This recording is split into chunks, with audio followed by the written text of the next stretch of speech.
देव्य कंचन।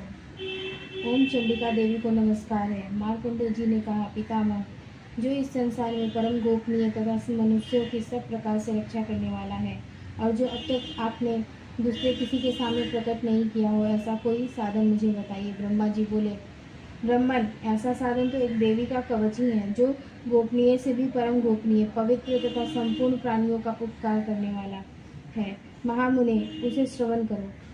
देवी की 9 मूर्तियां हैं, जिन्हें नव दुर्गा कहते हैं। उनके पृथक पृथक नाम बतलाए जाते हैं। प्रथम नाम शैलपुत्री है, दूसरी मूर्ति का नाम ब्रह्मचारिणी है, तीसरा स्वरूप चंद्रघंटा के नाम से प्रसिद्ध है, चौथी मूर्ति को कुष्मांडा कहते हैं, पांचवी दुर्गा का नाम स्कंद माता है, देवी के छठे रूप को कात्यायनी कहते हैं, सातवां काल रात्रि और आठवां स्वरूप महागौरी के नाम से प्रसिद्ध है, नवी दुर्गा का नाम सिद्धिदात्री है। ये सब नाम सर्वज्ञ महात्मा वेद भगवान के द्वारा ही प्रतिपादित हुए हैं। जो मनुष्य अग्नि में जल रहा हो, रणभूमि में शत्रुओं से घिर गया हो, विषम संकट में फंस गया हो तथा इस प्रकार भय से आतुर होकर जो भगवती दुर्गा की शरण में प्राप्त हुए हो, उनका कभी कोई अमंगल नहीं होता। युद्ध के समय संकट में पड़ने पर भी उनके ऊपर कोई विपत्ति नहीं दिखाई देती, उन्हें शोक, दुख और भय की प्राप्ति नहीं होती। जिन्होंने भक्ति पूर्वक देवी का स्मरण किया है, उनका निश्चय ही अभ्युदय होता है। देवेश्वरी, जो तुम्हारा चिंतन करते हैं, उनकी तुम निसंदेह रक्षा करती हो। चामुंडा देवी प्रेत पर आरूढ़ होती है, वाराही भैंसे पर सवारी करती है, इंद्रिका का वाहन ऐरावत हाथी है, वैष्णवी देवी गरुड़ पर ही आसन जमाती है, महेश्वरी वृषभ पर आरूढ़ होती है, कौमारिका वाहन मयूर है, भगवान विष्णु की प्रियतमा लक्ष्मी देवी कमल के आसन पर विराजमान है और हाथों में कमल धारण किए हुए हैं। वृषभ पर आरूढ़ ईश्वरी देवी ने श्वेत रूप धारण कर रखा है। ब्रह्मणी देवी हंस पर बैठी हुई है और सब प्रकार के आभूषणों से विभूषित है। इस प्रकार ये सभी माताएं सब प्रकार की योग शक्तियों से संपन्न है। इनके सिवा और भी बहुत सी देवियां हैं जो अनेक प्रकार के आभूषणों की शोभा से युक्त तथा नाना प्रकार के रत्नों से सुशोभित है। ये संपूर्ण देवियां क्रोध में भरी हुई हैं और भक्तों की रक्षा के लिए रथ पर बैठी दिखाई देती हैं। ये शंख, चक्र, गदा, शक्ति, हल और मूसल, खेटक और तोमर, परशु तथा पाश, कुंत और त्रिशूल एवं उत्तम सार, धनुष आदि अस्त्र शस्त्र अपने हाथों में धारण करती है। दैत्यों के शरीर का नाश करना, भक्तों को अभयदान देना और देवताओं का कल्याण करना, यही उनके शस्त्र धारण का उद्देश्य है। कवच का आरंभ करने के पहले इस प्रकार प्रार्थना करनी चाहिए। महान रौद्र रूप, अत्यंत घोर पराक्रम, महान बल और महान उत्साह वाली देवी, तुम महान भय का नाश करने वाली हो, तुम्हें नमस्कार है। तुम्हारी ओर देखना भी कठिन है। शत्रुओं का भय बढ़ाने वाली जगदम्बिके, मेरी रक्षा करो। पूर्व दिशा में इंद्री मेरी रक्षा करे, अग्नि कोण में अग्नि शक्ति, दक्षिण दिशा में वाराही तथा नैऋत्य कोण में खड्गधारिणी मेरी रक्षा करे, पश्चिम दिशा में वारुणी और वाव्य कोण में मृग पर सवारी करने वाली देवी मेरी रक्षा करे, उत्तर दिशा में कौमारी और ईशान कोण में शूलधारिणी देवी रक्षा करे। ब्रह्मणी, तुम ऊपर की ओर से मेरी रक्षा करो और वैष्णवी देवी नीचे की ओर से मेरी रक्षा करे। इसी प्रकार सबको अपना वाहन बनाने वाली चामुंडा देवी 10 दिशाओं में मेरी रक्षा करे। जया आगे से और विजया पीछे की ओर से रक्षा करे। वाम भाग में अजिता और दक्षिण भाग में अपराजिता रक्षा करे। अधोतिनी शिखा की रक्षा करे। उमा मेरे मस्तक पर विराजमान होकर रक्षा करे। ललाट में मालाधरी रक्षा करे और यशस्विनी देवी मेरी भौहों का संरक्षण करे। भौहों के मध्य भागों में त्रिनेत्रा और नथुनों की यमघंटा देवी रक्षा करे। दोनों नेत्रों के मध्य भाग में शंखिनी और कानों में द्वारवासिनी रक्षा करे। कालिका देवी कपोलों की तथा भगवती शांकरी कानों के मूल भाग की रक्षा करे। नासिका में सुगंधा और ऊपर के होठ में चर्चिका देवी रक्षा करे। नीचे के होठ में अमृत कला तथा जीवा में सरस्वती देवी रक्षा करे। कौमारी दांतों की और चंडिका कंठ प्रदेश की रक्षा करे। चित्रघंटा गले की घाटी की और महामाया तालु में रहकर रक्षा करे। कामाक्षी ठोडों की और सर्वमंगला मेरी वाणी की रक्षा करे। भद्रकाली ग्रीवा में और धनुर्धरी पृष्ठवंश मेरुदंड में रहकर रक्षा करे। कंठ के बाहरी भाग में नीलग्रीवा और कंठ की नली में नलकुबरी रक्षा करे। दोनों कंधों में खड़गिनी और मेरी दोनों भुजाओं की वज्रधारिणी रक्षा करे। दोनों हाथों में दंडिनी और अंगुलियों में अंबिका रक्षा करे। शूलेश्वरी नखों की रक्षा करे। कुलेश्वरी कुक्षी पेट में रहकर रक्षा करे। महादेवी दोनों स्तनों की और शोक विनाशिनी मन की रक्षा करे। ललिता देवी हृदय में और शूलधारिणी उदर में रहकर रक्षा करे। नाभि में कामिनी और गुहा भाग की महेश्वरी रक्षा करे। पूतना और कामिका लिंग की और महिषवाहिनी गुदा की रक्षा करे। भगवती कटी भाग में और विंध्यवासिनी घुटनों की रक्षा करे। संपूर्ण कामनाओं को देने वाली महाबल देवी दोनों पिंडलियों की रक्षा करे। नरसिंही दोनों घुटियों की और तेजसी देवी दोनों चरणों के पृष्ठ भाग की रक्षा करे।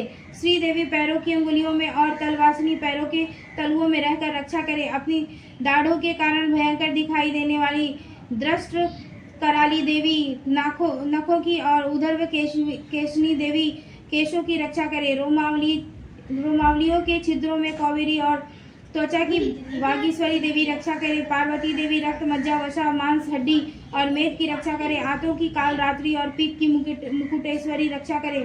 मूलाधार आदि कमल कोशों में पद्मावती देवी और कफ में चूड़ामणि देवी स्थित होकर रक्षा करे। नख के तेज की ज्वालामुखी रक्षा करे। जिसका किसी भी अस्त्र से भेदन नहीं हो सकता, वह अभेदा देवी शरीर की समस्त संधियों में रहकर रक्षा करे। ब्रह्मणी आप मेरे वीर्य की रक्षा करे। छत्रेश्वरी छाया की तथा धर्मधारिणी देवी मेरे अहंकार मन और बुद्धि की रक्षा करे। हाथ में वज्र धारण करने वाली वज्रहस्ता देवी मेरे प्राण अपान व्यान उदान और समान वायु की रक्षा करे। कल्याण से सुशोभित होने वाली भगवती कल्याण शोभना मेरे प्राण की रक्षा करे। रस रूप गंध शब्द और स्पर्श इन विषयों का अनुभव करते समय योगिनी देवी रक्षा करे तथा सत्वगुण रजोगुण और तमोगुण की रक्षा सदा नारायणी देवी करे। वाराही आयु की रक्षा करे। वैष्णवी धर्म की रक्षा करे तथा चक्रिणी देवी यश कीर्ति लक्ष्मी धन तथा विद्या की रक्षा करे। इंद्राणी आप मेरे गोत्र की रक्षा करे। चंडी के तुम मेरे पशुओं की रक्षा करो। महालक्ष्मी पुत्रों की रक्षा करे और भैरवी पत्नी की रक्षा करे। मेरे पद की सुपथा तथा मार्ग की क्षेमकरी रक्षा करे। राजा के दरबार में महालक्ष्मी रक्षा करे तथा सब ओर व्याप्त रहने वाली विजया देवी संपूर्ण भयों से मेरी रक्षा करे। देवी जो स्थान कवच में नहीं कहा गया है तब रक्षा से रहित है, वह सब तुम्हारे द्वारा सुरक्षित हो, क्योंकि तुम विजयशालिनी और पाप नाशिनी हो। यदि अपने शरीर का भला चाहे तो मनुष्य बिना कवच के कहीं एक पग भी न जाए। कवच का पाठ करके ही यात्रा करे। कवच के द्वारा सब ओर से सुरक्षित मनुष्य जहाँ जहाँ भी जाता है वहाँ वहाँ उसे धन लाभ होता है तथा संपूर्ण कामनाओं की सिद्धि करने वाली विजय की प्राप्ति होती है। वह जिस जिस अभिष्ट वस्तु का चिंतन करता है वह उसको निश्चय ही प्राप्त कर लेता है। वह पुरुष इस पृथ्वी पर तुलना रहित महान ऐश्वर्य का भागी होता है। कवच से सुरक्षित मनुष्य निर्भय हो जाता है। युद्ध में उसकी पराजय नहीं होती तथा वह तीनों लोकों में पूजनीय होता है। देवी का यह कवच देवताओं के लिए भी दुर्लभ है। जो प्रतिदिन नियम पूर्वक तीनों संध्याओं के समय श्रद्धा के साथ इसका पाठ करता है उसे दैवी कला प्राप्त होती है तथा वह तीनों लोकों में कहीं भी पराजित नहीं होता। इतना ही नहीं, वह अपमृत्यु से रहित हो 100 से भी अधिक वर्षों तक जीवित रहता है। मकड़ी चेचक और कोढ़ आदि उसकी संपूर्ण व्याधियां नष्ट हो जाती है। कनेर भांग अफीम धतूरे आदि का स्थावर विष सांप और बिच्छू आदि के काटने से चढ़ा हुआ जंगम विष तथा हिरफेन और तेल के संयोग आदि से बनने वाला कृत्रिम विष, ये सभी प्रकार के विष दूर हो जाते हैं, उनका कोई असर नहीं होता। इस पृथ्वी पर मारन मोहन आदि जितने अभिचारिक प्रयोग होते हैं तथा इस प्रकार के जितने मंत्र यंत्र होते हैं वे सभी इस कवच को हृदय में धारण कर लेने पर उस मनुष्य को देखते ही नष्ट हो जाते हैं। यही नहीं, पृथ्वी पर विचरने वाले ग्राम देवता आकाशचारी देव विशेष जल के संबंध से प्रकट होने वाले गण उपदेश मात्र से सिद्ध होने वाले निम्न कोटि के देवता अपने जन्म के साथ प्रकट होने वाले देवता कुल देवता माला डाकिनी शाकिनी अंतरिक्ष में विचरने वाली अत्यंत बलवती भयानक डाकनियाँ ग्रह भूत पिशाच यक्ष गंधर्व राक्षस ब्रह्म राक्षस बेताल कुष्मांड और भैरव आदि अनिष्ट कारक देवता भी हृदय में कवच धारण किए रहने पर मनुष्य को देखते ही भाग जाते हैं। कवच धारी पुरुष को राजा से सम्मान वृद्धि प्राप्त होती है। यह कवच मनुष्य के तेज की वृद्धि करने वाला और उत्तम है। कवच का पाठ करने वाला पुरुष अपनी कीर्ति से विभूषित भूतल पर अपने सुयश के साथ साथ वृद्धि को प्राप्त होता है। जो पहले कवच का पाठ करके उसके बाद सप्तशती चंडी का पाठ करता है, उसकी जब तक वन पर्वत और कनों सहित यह पृथ्वी टिकी रहती है तब तक वह पुत्र पौत्र आदि संतान परंपरा बनी रहती है। फिर देह का अंत होने पर वह पुरुष भगवती महामाया के प्रसाद से उस नित्य परम पद को प्राप्त करता है जो देवताओं के लिए भी दुर्लभ है। यह सुंदर दिव्य रूप धारण करता और कल्याणमय शिव के साथ आनंद का भागी होता है। अथार्ग ला स्त्रोतम।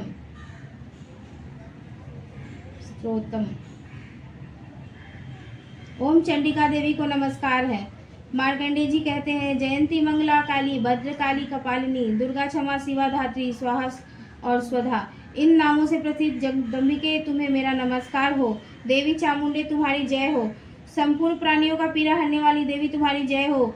सब में व्याप्त रहने वाली देवी तुम्हारी जय हो। काल रात्रि तुम्हें नमस्कार हो। मधु और कैटब को मारने वाली तथा ब्रह्मा जी को वरदान देने वाली देवी तुम्हें नमस्कार है। तुम मुझे रूप दो, जय दो, यश दो और काम क्रोध आदि शत्रुओं का नाश करो। महिषासुर का नाश करने वाली तथा भक्तों को सुख देने वाली देवी तुम्हें नमस्कार है। तुम रूप दो, जय दो, यश दो और काम क्रोध आदि शत्रुओं का नाश करो। रक्त बीज का वध और चंड मुंड का विनाश करने वाली देवी तुम रूप दो, जय दो, यश दो और काम क्रोध आदि शत्रुओं का नाश करो। शुंभ और निशुंभ तथा धूम्रलोचन का मर्दन करने वाली देवी तुम रूप दो, जय दो, यश दो और काम क्रोध आदि शत्रुओं का नाश करो। सबके द्वारा वंदित युगल चरणों वाली तथा संपूर्ण सौभाग्य प्रदान करने वाली देवी तुम रूप दो, जय दो, यश दो और काम क्रोध आदि शत्रुओं का नाश करो। देवी तुम्हारे रूप और चरित्र अचिंत्य है। तुम समस्त शत्रुओं का नाश करने वाली हो। तुम रूप दो, जय दो, यश दो और काम क्रोध आदि शत्रुओं का नाश करो। पापों को दूर करने वाली चंडिके जो भक्ति पूर्वक तुम्हारे चरणों में सर्वदा मस्तक झुकाते हैं, उन्हें रूप दो, जय दो, यश दो और उनके काम क्रोध आदि शत्रुओं का नाश करो। रोगों का नाश करने वाली चंडिके जो भक्ति पूर्वक तुम्हारी स्तुति करते हैं, उन्हें रूप दो, जय दो, यश दो और काम क्रोध आदि शत्रुओं का नाश करो। चंडिके इस संसार में जो भक्ति पूर्वक तुम्हारी पूजा करते हैं, उन्हें रूप दो, जय दो, यश दो और उनके काम क्रोध आदि शत्रुओं का नाश करो। मुझे सौभाग्य और आरोग्य दो, परम सुख दो। रूप दो, जय दो, यश दो, मेरे काम क्रोध आदि शत्रुओं का नाश करो। जो मुझसे द्वेष रखते हैं उनका नाश और मेरे बल की वृद्धि करो। रूप दो, जय दो, यश दो और मेरे काम क्रोध आदि शत्रुओं का नाश करो। देवी मेरा कल्याण करो, मुझे उत्तम संपत्ति प्रदान करो। रूप दो, जय दो, यश दो और काम क्रोध आदि शत्रुओं का नाश करो। अंबिके देवता और असुर दोनों ही अपने माथे के मुकुट की मणियों को तुम्हारे चरणों पर घिसते रहते हैं। तुम रूप दो, जय दो, यश दो और काम क्रोध आदि शत्रुओं का नाश करो। तुम अपने भक्तजनों को विद्वान, यशस्वी और लक्ष्मीवान बनाओ तथा रूप दो, जय दो, यश दो और उसके काम क्रोध आदि शत्रुओं का नाश करो। प्रचंड दैत्यों के दर्पण का दलन करने वाली चंडिके मुझ शरणागत को रूप दो, जय दो, यश दो, मेरे काम क्रोध आदि शत्रुओं का नाश करो। चतुर्मुख ब्रह्मा जी के द्वारा प्रशंसित चार भुजाधारिणी परमेश्वरी तुम रूप दो, जय दो, यश दो और काम क्रोध आदि शत्रुओं का नाश करो। देवी अंबिके भगवान विष्णु नित्य निरंतर भक्ति पूर्वक तुम्हारी स्तुति करते रहते हैं। तुम रूप दो, जय दो, यश दो और काम क्रोध आदि शत्रुओं का नाश करो। हिमालय कन्या पार्वती के पति महादेव जी के द्वारा प्रशंसित होने वाले परमेश्वरी तुम रूप दो, जय दो, यश दो और काम क्रोध आदि शत्रुओं का नाश करो। सचीपति इंद्र के द्वारा सद्भाव से पूजित होने वाली परमेश्वरी तुम रूप दो, जय दो, यश दो और काम क्रोध आदि शत्रुओं का नाश करो। प्रचंड भुज दंडों वाले दैत्यों का घमंड चूर करने वाली देवी तुम रूप दो, जय दो, यश दो और काम क्रोध आदि शत्रुओं का नाश करो। देवी अंबिके तुम अपने भक्तजनों को सदा असीम आनंद प्राप्त करती रहती हो। मुझे रूप दो, जय दो, यश दो और काम क्रोध आदि शत्रुओं का नाश करो। मन की इच्छा के अनुसार चलने वाली मनोहर पत्नी प्रदान करो जो दुर्गम संसार सागर से तारने वाली तथा उत्तम कुल में उत्पन्न हुई हो। जो मनुष्य इस स्रोत का पाठ करके सप्तशती रूपी महास्रोत का पाठ करता है, वह सप्तशती की जप संख्या से मिलने वाले श्रेष्ठ फल को प्राप्त होता है, साथ ही वह प्रचुर संपत्ति भी प्राप्त कर लेता है। अथ किलकम।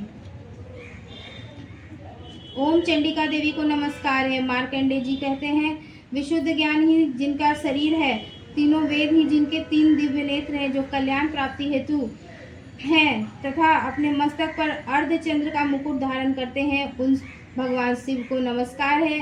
मंत्रों का जो अभिकीलक है, अर्थात मंत्रों की सिद्धि में विघ्न उपस्थित करने वाले शाप रूपी कीलक का जो निवारण करने वाला है, उस सप्तशती स्रोतों को संपूर्ण रूप से जानना चाहिए। यद्यपि सप्तशती के अतिरिक्त अन्य मंत्रों के जप में भी निरंतर लगा रहता है वह भी कल्याण का भागी होता है। उसके भी उच्चाटन आदि कर्म सिद्ध होते हैं तथा उसे भी समस्त दुर्लभ वस्तुओं की प्राप्ति होती है। तथापि जो अन्य मंत्रों का जप न करके केवल इस सप्तशती नामक स्रोत से ही देवी की स्तुति करते हैं, उन्हें स्तुति मात्र से ही सच्चिदानंद स्वरूपिणी देवी सिद्ध हो जाती है। उन्हें अपने कार्य की सिद्धि के लिए मंत्र, औषधि तथा अन्य किसी साधन के उपयोग की आवश्यकता नहीं रहती। बिना जप के ही उनके उच्चाटन आदि समस्त अभिचारिक कर्म सिद्ध हो जाते हैं। इतना ही नहीं, उनकी संपूर्ण अभीष्ट वस्तुएं भी सिद्ध होती है। लोगों के मन में यह शंका थी कि जब केवल सप्तशती की उपासना से अपना अथवा सप्तशती को छोड़कर अन्य मंत्रों की उपासना से भी समान रूप से सब कार्य सिद्ध होते हैं, तब इनमें श्रेष्ठ कौन सा साधन है। लोगों की इस शंका को सामने रखकर भगवान शंकर ने अपने पास आए हुए जिज्ञासुओं को समझाया कि यह सप्तशती नामक संपूर्ण स्रोत ही सर्वश्रेष्ठ एवं कल्याणमय है। तदंतर भगवती चंडिका के सप्तशती नामक स्रोत को महादेव जी ने गुप्त कर दिया। सप्तशती के पाठ से जो पुण्य प्राप्त होता है उसकी कभी समाप्ति नहीं होती, किंतु अन्य मंत्रों के जप जन्य पुण्य की प्राप्ति हो जाती है। अतः भगवान शिव ने अन्य मंत्रों की अपेक्षा जो सप्तशती की ही श्रेष्ठता का निर्णय किया है उसे यथार्थ ही जानना चाहिए। अन्य मंत्रों का जप करने वाला पुरुष भी यदि सप्तशती के स्रोत और जप का अनुष्ठान कर ले तो वह भी पूर्ण रूप से ही कल्याण का भागी होता है। इसमें तनिक भी संदेह नहीं है। जो साधक कृष्ण पक्ष की चतुर्दशी अथवा अष्टमी को एकाग्रचित होकर भगवती की सेवा में अपना सर्वस्व समर्पित कर देता है और फिर उसे प्रसाद रूप से ग्रहण करता है, उसी पर भगवती प्रसन्न होती है अथवा उनकी प्रसन्नता ही प्राप्त होती है। इस प्रकार सिद्धि के बंधक रूप किल के द्वारा महादेव जी ने इस स्रोतों को किलित कर रखा है। जो पूर्वोक्त रीति से निष्कीलन करके इस सप्तशती स्रोत का प्रतिदिन स्पष्ट उच्चारण पूर्वक पाठ करता है वह मनुष्य सिद्ध हो जाता है, वही देवी का पार्षद होता है और वही गंधर्व भी होता है। सर्वत्र विचरते रहने पर भी इस संसार में उसे कहीं भी भय नहीं होता। वह अब मृत्यु के वश में नहीं पड़ता तथा देह त्यागने के अनंतर मोक्ष प्राप्त कर लेता है। अतः कीलन को जानकर उसका परिहार करके ही सप्तशती का पाठ आरंभ करे। जो ऐसा नहीं करता उसका नाश हो जाता है। इसलिए कीलक और निष्कीलन का ज्ञान प्राप्त करने पर ही इस स्रोत निर्दोष होता है और विद्वान पुरुष इस निर्दोष स्रोत का ही पाठ आरंभ करते हैं। स्त्रियों में जो कुछ भी सौभाग्य आदि दृष्टिगोचर होता है वह सब देवी के प्रसाद का ही फल है। अतः इस कल्याण मात्र स्रोत का सदा जप करना चाहिए। इस स्रोत का मंद स्वर से पाठ करने पर स्वल्प फल की प्राप्ति होती है और उच्च स्वर से पाठ करने पर पूर्ण फल की सिद्धि होती है। अतः उच्च स्वर से ही इसका पाठ आरंभ करना चाहिए, जिनके प्रसाद से ऐश्वर्य, सौभाग्य, आरोग्य, संपत्ति, शत्रुनाश तथा परम मोक्ष की सिद्धि होती है। उन कल्याणमयी जगदम्बा की स्तुति मनुष्य क्यों नहीं करते हैं।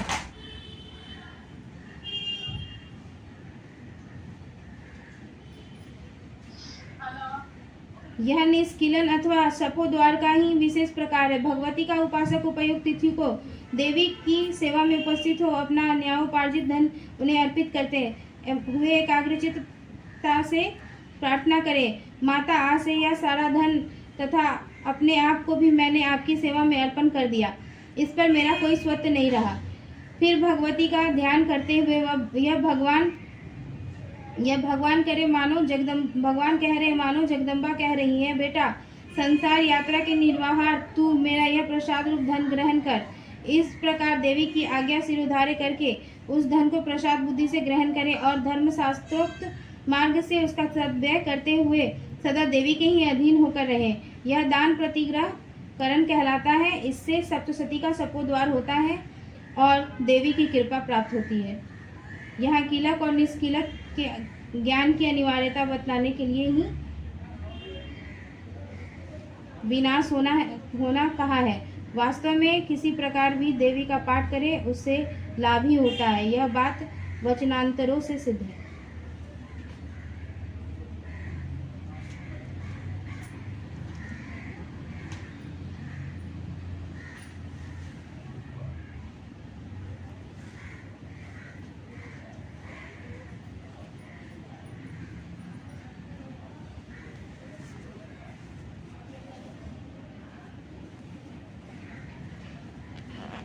द्वादशोध्याय देवी चरित्रों के पाठ का महात्म्य। मैं 3 नेत्रों वाली दुर्गा देवी का ध्यान करता हूँ। उनके श्रीअंगों की प्रभा बिजली के समान है। वे सिंह के कंधे पर बैठी हुई भयंकर प्रतीत होती हैं। हाथों में तलवार और ढाल लिए अनेक कन्याएं उनकी सेवा में खड़ी हैं।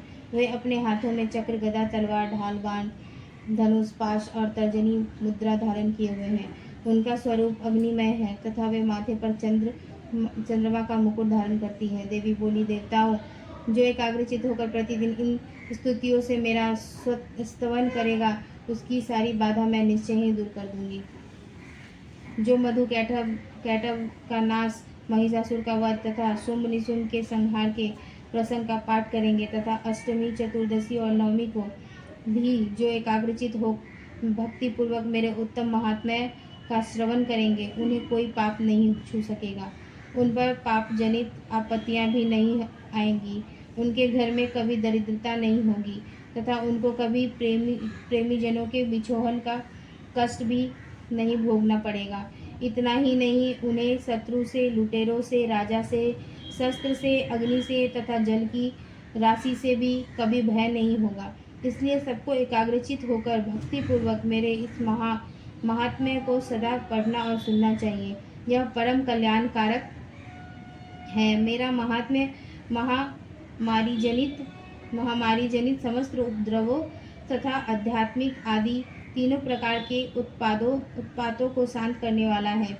मेरे जिस मंदिर में प्रतिदिन विधि पूर्वक मेरे इस महात्म्य का पाठ किया जाता है, उस स्थानों को मैं कभी नहीं छोड़ती। वहाँ सदा ही मेरा सन्निधान बना रहता है। बलिदान, पूजा, होम तथा महोत्सव के अवसरों पर मेरे इस चित्र का पूरा पाठ और श्रवण करना चाहिए। ऐसा करने पर मनुष्य विधि को जानकर या बिना जाने भी मेरे लिए जो बलि, पूजा या होम आदि करेगा, उसे मैं बड़ी प्रसन्नता के साथ ग्रहण करूँगी। शरत काल में जो वार्षिक महापूजा की जाती है, उस अवसर पर जो मेरे इस महात्म्य को भक्ति पूर्वक सुनेगा, वह मनुष्य मेरे प्रसाद से सब बाधाओं से मुक्त तथा धन, धान्य एवं पुत्र से संपन्न होगा। इसमें तनिक भी संदेह नहीं है। मेरे इस महात्म्य, मेरे प्रादुर्भाव की सुंदर कथाएं तथा युद्ध में किए हुए मेरे पराक्रम सुनने से मनुष्य निर्भय हो जाता है। मेरे महात्म्य का श्रवण करने वाले पुरुषों के शत्रु नष्ट हो जाते हैं। उन्हें कल्याण की प्राप्ति होती है तथा उनका कुल आनंदित रहता है। सर्वत्र शांति, कर्म में बुरे स्वप्न दिखाई देने पर तथा ग्रह जनित भयंकर पीड़ा उपस्थित होने पर मेरे महात्म्य श्रवण करना चाहिए। इससे सब विघ्न एवं तथा भयंकर ग्रह पीड़ाएं शांत हो जाती है और मनुष्य द्वारा देखा गया दुस्वप्न शुभ स्वप्न में परिवर्तित हो जाता है। बाल ग्रहों से आक्रांत हुए बालकों के लिए यह महात्म्य शांतिकारक है तथा मनुष्य के संगठन में फूट होने पर यह अच्छी प्रकार मित्रता करने वाला होता है। यह महात्म्य समस्त दुराचारियों के बल का नाश करने वाला है। इसके पाठ मात्र से राक्षसों, भूतों और पिशाचों का नाश हो जाता है। मेरा यह सब महात्म्य मेरे समीप्य की प्राप्ति करने वाला है। पशु, पुष्प, अर्घ्य, धूप, दीप, गंध आदि उत्तम सामग्रियों द्वारा पूजन करने से, ब्राह्मणों को भोजन कराने से, होम करने से, प्रतिदिन अभिषेक करने से, नाना प्रकार के अन्य भोगों का अर्पण करने से तथा दान देने आदि से 1 वर्ष तक जो मेरी आराधना की जाती है और उससे मुझे जितनी प्रसन्नता होती है, उसी प्रसन्नता मेरे इस उत्तम चरित्र का एक बार श्रवण करने मात्र से ही हो जाती है। यह महात्म्य श्रवण करने पर पापों को हर लेता और आरोग्य प्रदान करता है। मेरे प्रादुर्भाव कीर्तन समस्त भूतों से रक्षा करता है तथा मेरा युद्ध विषयक चरित्र दुष्ट दैत्यों का संहार करने वाला है। इसके श्रवण करने पर मनुष्य को शत्रु का भय नहीं रहता। देवताओं, तुमने और ब्रह्म ऋषियों ने जो मेरी स्तुतियाँ की है तथा ब्रह्मा जी ने जो स्तुतियाँ की है, वे सभी कल्याणमयी बुद्धि प्रदान करती है।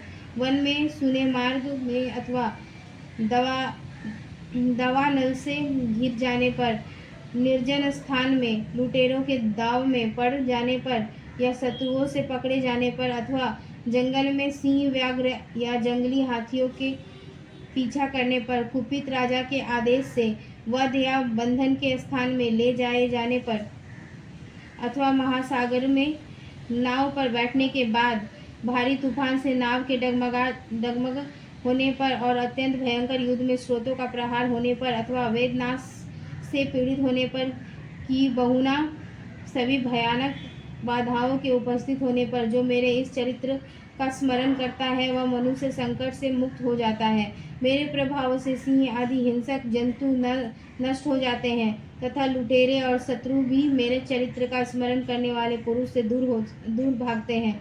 ऋषि कहते हैं, यो कहकर प्रचंड पराक्रम वाली भगवती चंडिका सब देवताओं के देखते देखते वहीं अंतर्धान हो गई।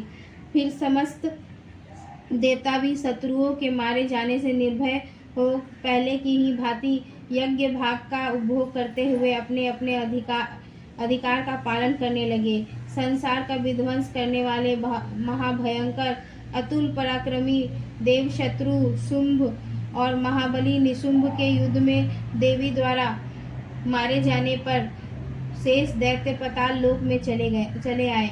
राजन, इस प्रकार भगवती जगदम्बिका देवी नित्य होती हुई भी पुनः पुनः प्रकट होकर जगत की रक्षा करती है। वे ही इस विश्व को मोहित करती वे ही जगत को जन्म देती तथा वे ही प्रार्थना करने पर संतुष्ट हो विज्ञान एवं समृद्धि प्रदान करती है। राजन, महाप्रलय के समय महामारी का स्वरूप धारण करने वाली वे महाकाली ही इस समस्त ब्रह्मांड में व्याप्त है।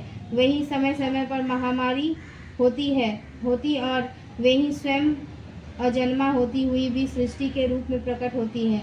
वे सनातनी देवी ही समयानुसार संपूर्ण भूतों की रक्षा करती है। मनुष्य के अभ्युदय के साथ समय वे ही घर में लक्ष्मी के स्वरूप में स्थित हो उन्नति प्रदान करती हैं और वे ही अभाव के समय दरिद्रता बनकर विनाश का कारण होती है। पुष्प, धूप और गंध आदि से पूजन करके उनकी स्तुति करने पर वे धन, पुत्र, धार्मिक बुद्धि तथा उत्तम गति प्रदान करती हैं। इस प्रकार श्री मार्कंडेय पुराण में सावर्णिक मनवंतर की कथा के अंतर्गत देवी महात्म्य में फल स्तुति नामक 12वां अध्याय पूरा हुआ। त्रयोदशोध्याय। सूरथ और वैश्यों को देवी का वरदान। जो उदय काल के सूर्य मंडली की सी कांति धारण करने वाली है, जिनके 4 भुजाएं और 3 नेत्र हैं तथा जो अपने हाथ में पास, अंकुश, वर एवं अभय की मुद्रा धारण किए रहती है, उन शिवा देवी का मैं ध्यान करता हूँ। ऋषि कहते हैं, राजन, इस प्रकार मैंने तुमसे देवी के उत्तम महात्म्य का वर्णन किया। जो इस जगत को धारण करती है उन देवी का ऐसा ही प्रभाव है। वे ही विद्या उत्पन्न करती है। भगवान विष्णु की माया स्वरूपा उन भगवती के द्वारा ही तुम ये वैश्य तथा अन्य विवेक की जन मोहित हुए हैं तथा आगे भी मोहित होंगे। महाराज, तुम उन्हीं परमेश्वरी की शरण में जाओ। आराधना करने पर वे ही मनुष्य को भोग, स्वर्ग तथा मोक्ष प्रदान करती है। मार्कंडेय जी कहते हैं, क्रॉस टू कीजी। मेधा मुनि के ये वचन सुनकर राजा सूरथ ने उत्तम व्रत का पालन करने वाले उन महाभाग ऋषि को प्रणाम किया। वे अत्यंत ममता और राज्य पहरण से बहुत खिन्न हो चुके थे। महामुने इसलिए विरक्त होकर वे राजा तथा वैश्य तत्काल तपस्याओं को चले गए और वे जगदम्बा के दर्शन के लिए नदी के तट पर रहकर तपस्या करने लगे। वे वैश्य उत्तम देवी सूक्त का जप करते हुए तपस्या में प्रवृत्त हुए। वे दोनों नदी के तट पर देवी की मिट्टी की मूर्ति बनाकर पुष्प, धूप और हवन आदि के द्वारा उनकी आराधना करने लगे। उन्होंने पहले तो आहार को धीरे धीरे कम किया, फिर बिल्कुल निराहार रहकर देवी में ही मन लगाए एकाग्रता पूर्वक उनका चिंतन आरंभ किया।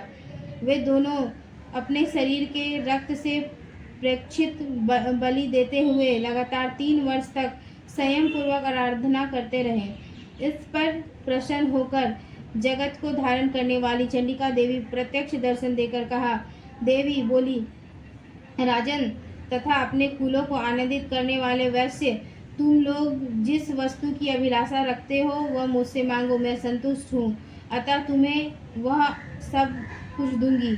मार्कंडेय जी कहते हैं, तब राजा ने दूसरे जन्म में नष्ट न होने वाला राज्य मांगा तथा इस जन्म में शत्रुओं की सेना को बलपूर्वक नष्ट करके पुनः अपना राज्य प्राप्त कर लेने का वरदान मांगा।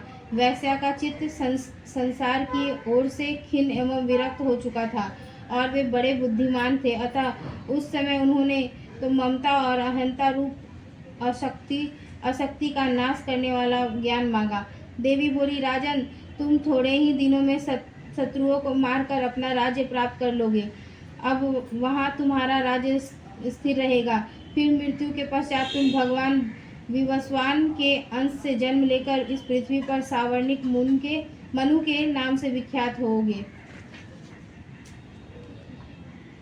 वैश्यवर्य, तुमने भी जिस वर को मुझसे प्राप्त करने की इच्छा की है उसे देती हूँ। तुम्हें मोक्ष के लिए ज्ञान प्राप्त होगा। मार्कंडेय जी कहते हैं, इस प्रकार उन दोनों को मनोवांछित वरदान देकर तथा उनके द्वारा भक्ति पूर्वक अपनी स्तुति सुनकर देवी अंबिका तत्काल अंतर्धान हो गई। इस तरह देवी से वरदान पाकर ऋषियों में क्षत्रियों में श्रेष्ठ सूर्य से जन्म ले सावर्णिक नामक मनु होंगे। इस प्रकार श्री मार्कंडेय पुराण में सावर्णिक मनवंतर की कथा के अंतर्गत देवी महात्म्य, सूरत और वैश्यों को वरदान नामक 13वां अध्याय पूरा हुआ।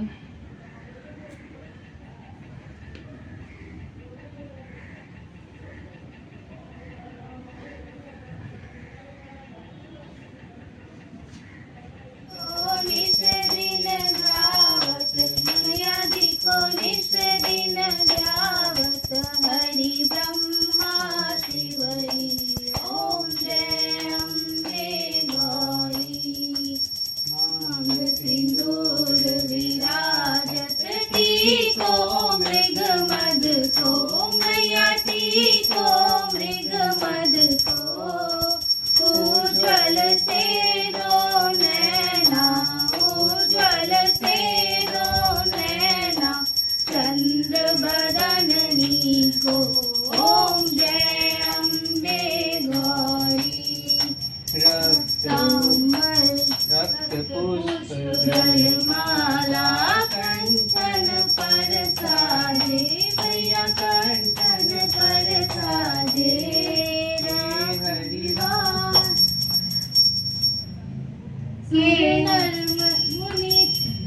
के हरिवाहन राजत खड़ग खपरधारी, मैया खड़ग खपरधारी। सुर नर मुनि जन सेवत, सुर नर मुनि जन सेवत, जिनके दुख हारी ओम जय अम्बे गौरी। कानन कुंडल शोभित नासा मोती, मैया नासा कोटिक चंद्र दिवाकर, कोटिक चंद्र दिवाकर, राजत समज्योति ओम जय अम्बे गौरी। शुंभ निशुंभ विदारे महिषासुर घाती, मैया महिषासुर घाती। भुजंग विलोचन नैना, धूल विलोचन नैना, निश दिन मदमाती ओम जय अम्बे गौरी। चंड मुंड संहारे, शोणित बीज हरे, मैया शोणित बीज हरे। मधु कैटभ दो मारे, मधु कैटभ दो मारे, सुर भयहीन करे ओम जय अम्बे गौरी। ब्रह्माणी रुद्राणी तुम कमला रानी, मैया तुम कमला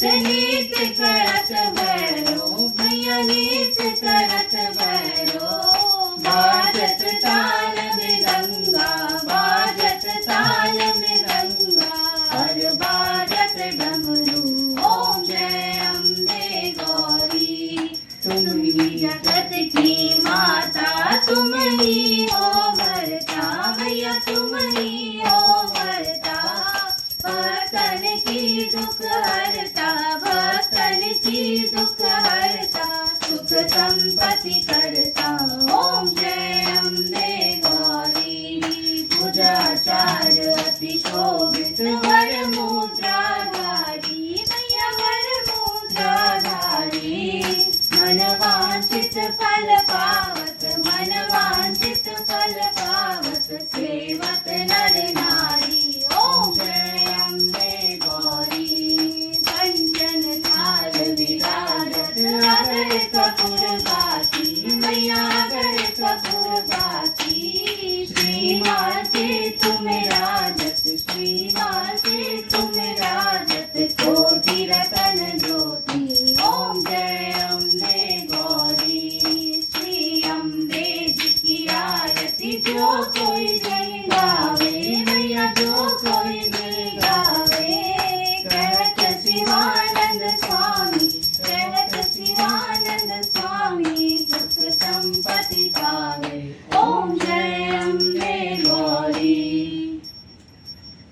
अम्बे तू है जगदम्बे काली जय दुर्गे खप्पर वाली तेरे ही गुण गाए भारती ओ मैया हम सब उतारे तेरी आरती माता तेरे भक्त जनों पर भीड़ पड़ी है भारी माँ भीड़ पड़ी है भारी दानव दल पर टूट पड़ो माँ करके सिंह सवारी माँ करके सिंह सवारी सौ सिंहों से बलशाली अष्टभुजाओं वाली सतियों के दुखड़े निवारती ओ मैया हम सब उतारे तेरी आरती नहीं मांगते धन और दौलत ना चांदी ना सोना माँ ना चांदी ना सोना हम तो मांगे माँ तेरे मन में एक छोटा सा कोना माँ एक छोटा सा